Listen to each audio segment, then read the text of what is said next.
Hello friends, welcome to LR media. మన కళ్ళకి కనిపిస్తున్న ఈ ప్రపంచం నిజమేనా?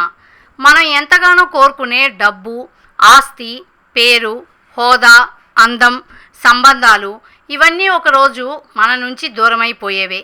అయితే శాశ్వతమైన నిజం అసలేది. మరి మాయా అంటే అసలేంటి? అది మనిషి జీవితాన్ని ఎలా బంధిస్తుంది? అసలు మనం మాయలో ఉన్నామని మనకెందుకు తెలియదు? ఈరోజు ఈ వీడియోలో తెలుసుకుందాం. ముందుగా ఒక చిన్న ఉదాహరణ చూద్దాం. చీకట్లో మీరు నడుచుకుంటూ వెళ్తున్నారు. దారిలో పొడవుగా ఏదో కనిపించింది. అది పాము అనుకుని ఒక్కసారిగా భయపడ్డారు. కానీ దగ్గరికి వెళ్ళి లైట్ వేసి చూస్తే అది పాము కాదు, ఒక తాడు. ఇక్కడ తాడు నిజం, కానీ మనం ఊహించిన పాము నిజం కాదు. అయితే పాము కనిపించినప్పుడు వచ్చిన భయం మాత్రం మనకి నిజంగానే అనిపించింది. హిందూ తత్వశాస్త్రంలో ముఖ్యంగా అద్వైత వేదాంతాన్ని వివరించేటప్పుడు ఉపయోగించే ప్రసిద్ధ ఉదాహరణల్లో ఇదొకటి. ఉన్నదాన్ని ఉన్నట్లుగా గుర్తించకుండా దాని స్థానంలో మరోదాన్ని నిజమని భావించడం. మాయని అర్థం చేసుకుంటానికి ఈ ఉదాహరణ బెస్ట్ ఆప్షన్. ఇక్కడే చాలామందికి ఒక డౌట్ వస్తుంది. మాయా అంటే ఇల్యూజన్ అయితే మన ఇల్లు అబద్ధమా, మన కుటుంబం అబద్ధమా, మన జీవితం కూడా అబద్ధమేనా? ఇది సింపుల్గా చెప్పలేం. ఎందుకంటే హిందూ తత్వశాస్త్రంలోని అన్ని సాంప్రదాయాలు మాయని ఒకే విధంగా వివరించవు.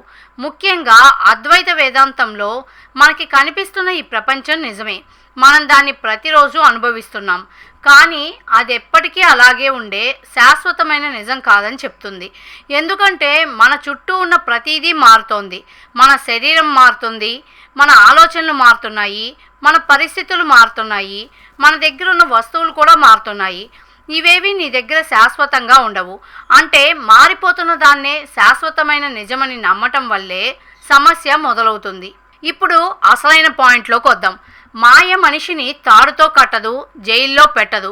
మనకి తెలియకుండానే నేను మరియు నాది అనే భావనల ద్వారా బంధిస్తుందని ఆధ్యాత్మిక తత్వం వివరిస్తుంది. ఉదాహరణకి, ఈ డబ్బు నాది, ఈ ఆస్తి నాది, ఈ హోదా నాది, అందరికంటే నేనే గొప్ప, ఇది లేకపోతే నేను సంతోషంగా ఉండలేను. ఇలా మన గుర్తింపునే బయట ఉన్న వస్తువులతో కలిపేస్తుంటాం. ఇవి ఉన్నప్పుడు సంతోషం, పోయినప్పుడు విచారం. మరొకరికి ఎక్కువ ఉంటే అసూయ, మనకి కావాల్సింది దొరకకపోతే కోపం, వచ్చిన తర్వాత అది పోతుందేమోనని భయం. ఇలా ఆశ, నిరాశ, భయం, బాధ అనే సైకిల్లో మనిషి తిరుగుతూనే ఉంటాడు. వేదాంత దృష్టిలో మరింత లోతైన ప్రశ్న ఉంది. నేను ఎవరు? మనకి సహజంగానే వచ్చే సమాధానం నేను ఈ శరీరం. కానీ చిన్నప్పుడు ఉన్న శరీరం ఇప్పుడు లేదు. శరీరంలోని కణాలు మారుతున్నాయి, వయసు మారుతుంది, మన ఆలోచనలు కూడా మారుతున్నాయి. అయినా నేను అనే అనుభూతి కొనసాగుతూనే ఉంది. అందుకే వేదాంతం ఒక ప్రశ్న ఇస్తుంది. మారుతున్న శరీరమే నువ్వా? మారుతున్న మనసే నువ్వా? లేక వాటిని తెలుసుకుంటే చైతన్యమే నువ్వా? ఇక్కడి నుంచే ఆత్మ గురించి చర్చ మొదలవుతుంది. అద్వైత వేదాంతం ప్రకారం మన అసలు స్వరూపం ఆత్మ.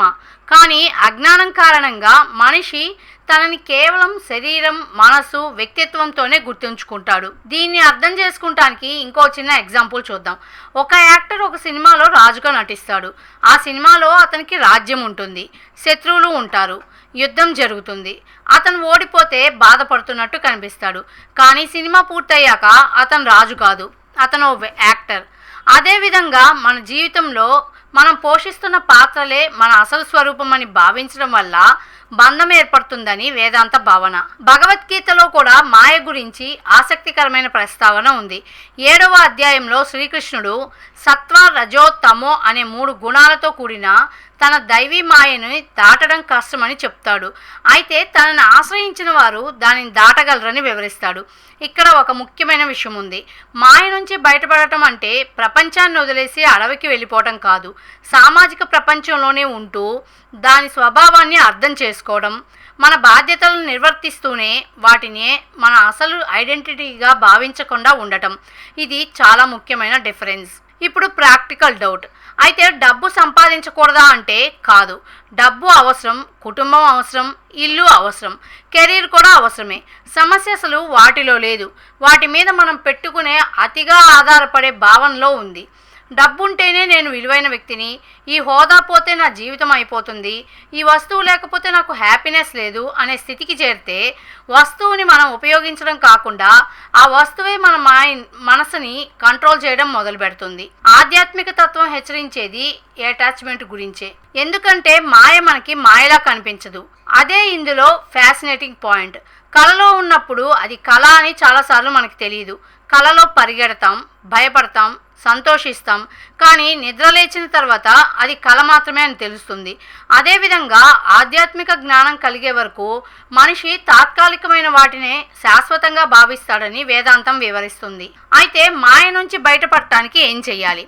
హిందూ తత్వ సంప్రదాయాల్లో దీనికి వేర్వేరు మార్గాలు చెప్పబడ్డాయి. జ్ఞానం, నిజమైన స్వరూపాన్ని తెలుసుకోవడానికి ప్రయత్నించడం. భక్తి, అహంకారాన్ని తగ్గించి దైవంపై మనసు నిలపడం.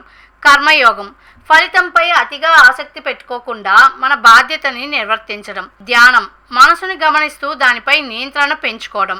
ఇలా మార్గాలు వేరైనా మనిషి తన అహంకారం, అజ్ఞానం, అతిగా పట్టుకునే స్వభావాన్ని దాటడం అనే ఆలోచన వాటిలో కనిపిస్తుంది. ఇక్కడ మనం గుర్తుంచుకోవాల్సిన విషయం ఒకటి ఉంది. మాయకి అన్ని హిందూ తత్వ సాంప్రదాయాల్లోనూ ఒకే డెఫినేషన్ లేదు. అద్వైత వేదాంతం ఒక విధంగా వివరిస్తుంది. విశిష్టాద్వైతం, ద్వైతం వంటి ఇతర సాంప్రదాయాలు జగత్తు, జీవుడు, పరమాత్మ మధ్య సంబంధాన్ని వేరే విధంగా వివరిస్తాయి. కాబట్టి హిందూ ధర్మం ప్రకారం ప్రపంచం మొత్తం ఫేక్ అని ఒక్క మాటలో చెప్పడం సరైన అర్థం కాదు. మాయా అనే భావన చాలా లోతైన ఫిలాసాఫికల్ కాన్సెప్ట్. ఫ్రెండ్స్, మన దగ్గర ఉన్న డబ్బు ఒకరోజు ఉండకపోవచ్చు, మన హోదా మారిపోవచ్చు, మన అందం మారుతుంది, మన శరీరం కూడా వయసుతో మారుతుంది. కానీ ఇవన్నీ ఎప్పటికీ మనవే అని పట్టుకుని కూర్చుంటే బాధ తప్పదు. అందుకే మాయా అనే భావన మనకి ఒక ఆసక్తికరమైన ప్రశ్నని గుర్తు చేస్తుంది. మారిపోతున్న వాటి మధ్య మారకుండా ఉన్న నిజం ఏది? ఈ ప్రశ్నకి సమాధానం వెతకడమే వేదాంతంలో ఆత్మజ్ఞానం వైపు ప్రయాణంగా చెప్పబడుతుంది. మరిప్పుడు మీకో ప్రశ్న. మనిషిని ఎక్కువగా బంధించేది ఏది? డబ్బా, కోరికల, సంబంధాల, అహంకారమా, లేక నేను, నాది అనే భావనే అసలైన మాయ? మీ అభిప్రాయాన్ని కామెంట్లో తప్పకుండా చెప్పండి. ఇలాంటి పురాణాలు, ఆధ్యాత్మిక భావనలు, భారతీయ తత్వశాస్త్రంలో దాగి ఉన్న ఆసక్తికరమైన విషయాలను సింపుల్గా తెలుసుకోవాలంటే ఎల్ఆర్ మీడియాని సబ్స్క్రైబ్ చేయండి. ఈ వీడియోని మీ ఫ్రెండ్స్ అండ్ ఫ్యామిలీతో షేర్ చేయండి. Thank you for watching. జై హింద్.